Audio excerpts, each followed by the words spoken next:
तो भी आप अपने विजिट वीज़ा को कनाडा में रहते हुए कन्वर्ट करवा सकते हैं वर्क परमिट के अंदर।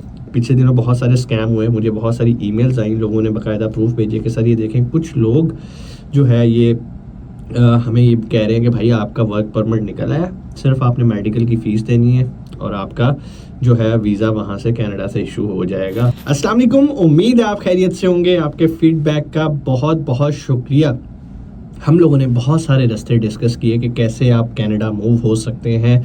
सबसे जो बेसिक तरीका था, जिनके पास एजुकेशन कम होती है, जो कि वहाँ पर डायरेक्टली यहाँ से बहुत अच्छी सीवी तैयार करके जॉब अप्लाई नहीं कर सकते, उन लोगों के लिए एक रास्ता था जो कैनेडियन गवर्नमेंट ने इंट्रोड्यूस करवाया हुआ था कि भाई अगर आपका स्टेटस एज ए टूरिस्ट या एज ए विजिटर है तो भी आप अपने विजिट वीज़ा को कनाडा में रहते हुए कन्वर्ट करवा सकते हैं वर्क परमिट के अंदर। तो बहुत सारे लोग पाकिस्तान, इंडिया, बांग्लादेश से बहुत सारे लोगों ने विजिट वीज़ाज लिए और वो चले गए कनाडा चले गए। अब उन्हें वहाँ पर भी कुछ मुश्किलात आ रही थी, चूँकि वो अपना होमवर्क पूरा नहीं करके गए थे। होमवर्क से मुराद ये था, उन्हें ये नहीं पता था कि भाई उन्होंने किस तरह वहाँ पर अपने जो विजिटर वीज़ा है उसे कन्वर्ट करना है अपने वर्क परमिट के ऊपर। आज की वीडियो के अंदर हम यही देखेंगे कि आप अपने विजिट वीज़ा को कैसे कन्वर्ट कर सकते हैं वर्क परमिट के अंदर। कोई बहुत बड़ी रॉकेट साइंस नहीं है, चीज़ें आपको समझनी है, समझ लेंगे तो बहुत ज़्यादा आपको आसानी हो जाएगी। सबसे पहली बात, आप चले गए हैं कनाडा, ठीक है, कहाँ पर? विजिट वीज़ा लेके चले गए। अब वहाँ पर अब आपके पास 2-3 ऑप्शंस हैं। पहला ऑप्शन ये है कि भाई आप किसी एजेंट के हथे चढ़ जाओ और उसे कहो कि भाई मुझे जॉब लेके दो। जॉब कौन सी? LMIA approved jobs. अब बहुत सारे एजेंट हजरात के पास प्री अप्रूव्ड एम्प्लॉयर की तरफ से वर्क परमिट्स होते हैं, तो वो क्या करते हैं, वो उसको भारी कीमत पे बेचते हैं, कुछ से 40,000 से लेकर $50,000 तक भी सेल करते हैं। लेकिन बहुत सारे लोग उसे ले भी लेते हैं क्योंकि वो कहते हैं कि यार हमारा मकसद है PR लेना, हम 1 साल इस वर्क परमिट पे रहेंगे, उसके बाद हम इसको कन्वर्ट करेंगे, दैट्स इट। तो वो ले लेते हैं, लेकिन सबके लिए वो अफोर्ड करना आसान नहीं होता। तो उनके लिए क्या रास्ता, उनके लिए क्या ऑप्शन है? भाई ऑप्शन बहुत आसान है। उन्होंने जाना है canada.ca की वेबसाइट पे। अगर आपने मेरी लास्ट 2 वीडियोस देखी हो तो मैंने आपको बताया था कि कैसे आपने कनाडा के अंदर जॉब ढूंढनी है। अब जो लोग तो ऑलरेडी कनाडा में मौजूद हैं उनके लिए तो बहुत आसानी है, क्योंकि जॉब देने वाला कनाडा में मौजूद है, जॉब लेने वाला भी कनाडा के अंदर मौजूद है।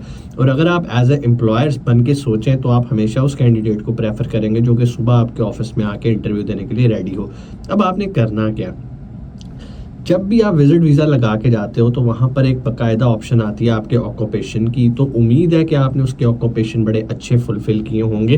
मिसाल के तौर पे अगर आपने अपने ऑक्यूपेशन के अंदर शेफ़ लिखा था तो वहाँ पर जाके अगर आप शेफ़ की जॉब ढूंढेंगे तो आपको बहुत आसानी होगी और आपका जो भी इमिग्रेशन का प्रोसेस होगा वो बड़ा स्मूथली मूव हो जाएगा। लेकिन अगर कोई और भी आपने लिख दिया तो भी इसमें परेशानी की बात नहीं है, आपका फिर भी प्रोसेस होगा। अब प्रोसेस होना क्या, चीज़ें समझ लें, तरीक़ाकार समझ लें। पहला तरीका तो ये है कि आपने एजेंट के पास चले जाना है और वो आपको जितने भी पैसों में चीज़ बेचेगा और आपने वो ख़रीदनी है। लेकिन अगर आप नहीं उस तरफ आना चाहते तो दूसरा तरीका ये है कि जो कि मेरी नज़र में वो पहला तरीका है, लेकिन बहुत सारे लोग इसको दूसरा तरीके रखते हैं क्योंकि वो समझते हैं कि यार ये ज़रा मुश्किल काम है। हालांकि मुश्किल काम नहीं है, थोड़ी मेहनत लगती है। अब आपने canada.ca की वेबसाइट पे जाके अपने प्रोफेशन, फॉर एग्जांपल आप शेफ़ हैं, शेफ़ से रिलेटेड जॉब्स को सर्च करना है अपने ही एरियाज़ के अंदर। वॉक इन इंटरव्यूज़ भी हो सकते हैं, हो सकता है आपको कॉल आ जाए, आप कॉल करके कहें कि जी, आपको कॉल करके बताया जाए कि भाई आके यहाँ पर जॉब वैकेंसी है शेफ़ की, आप आके अपना इंटरव्यू दें। सेकंड ऑप्शन ये है कि आप खुद वॉक अराउंड करते हो। फॉर एग्जांपल अगर आप इंडियन कुजीन बनाते हो बहुत अच्छी, तो आप इंडियन रेस्टोरेंट्स में जाते हो और वहाँ पर अपनी CV ड्रॉप करते हो, तो चांसेस होते हैं वहाँ पर उन लोगों को ज़रूरत होती है।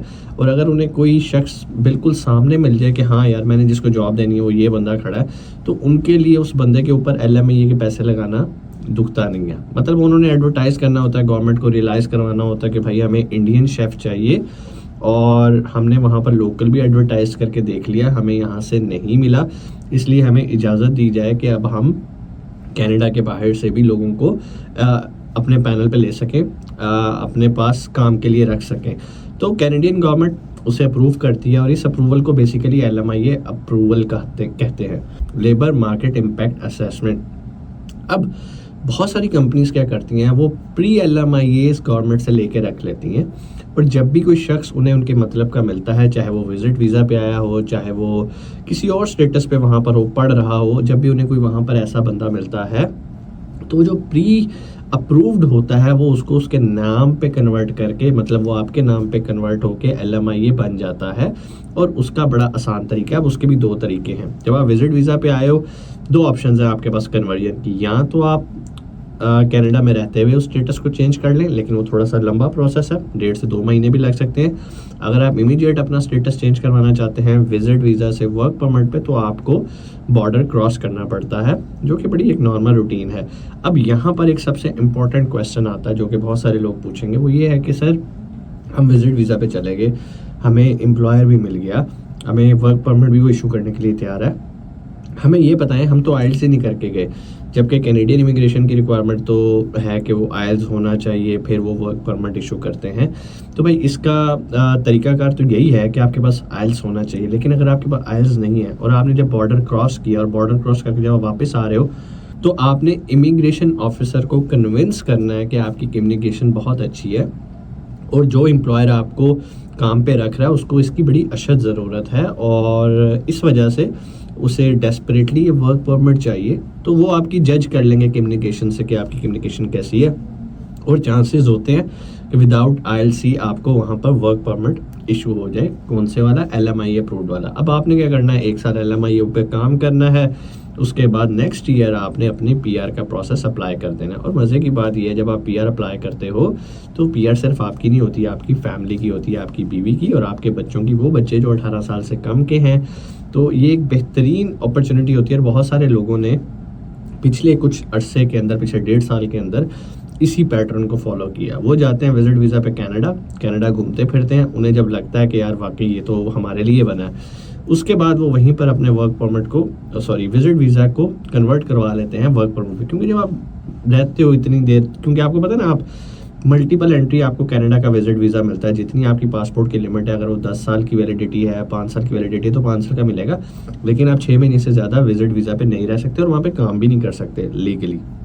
लेकिन जब आप 6 महीने एक इलाके में रहते हो, आपके कनेक्शंस बनते हैं, आपके रिलेशंस बनते हैं, आप जाते हो आते हो रेस्टोरेंट्स में, आप अपनी CVs ड्रॉप करते हो, जो अपने कंसर्न फील्ड है, चांसेस होते हैं अपॉर्चुनिटी की। मैंने तो इतना सुना कि एक बार आप कनाडा चले जाओ ना, तो कनाडा की गवर्नमेंट ही आपको वापस नहीं आने देती।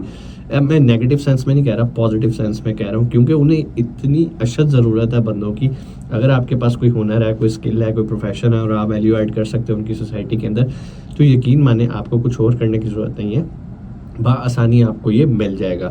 सो आपने ये अपने जहन में कर लेना है ये वाला प्रोसेस। आज की वीडियो बेसिकली उन्हीं लोगों के लिए थी जो बेसिकली ये जानना चाह रहे थे कि सर हम विजिट वीज़ा पे कनाडा चले तो जाएं, उसके बाद वर्क परमिट पे कैसे कन्वर्ट करें। तो भाई तरीकाकार आपको मैंने बता दिया है।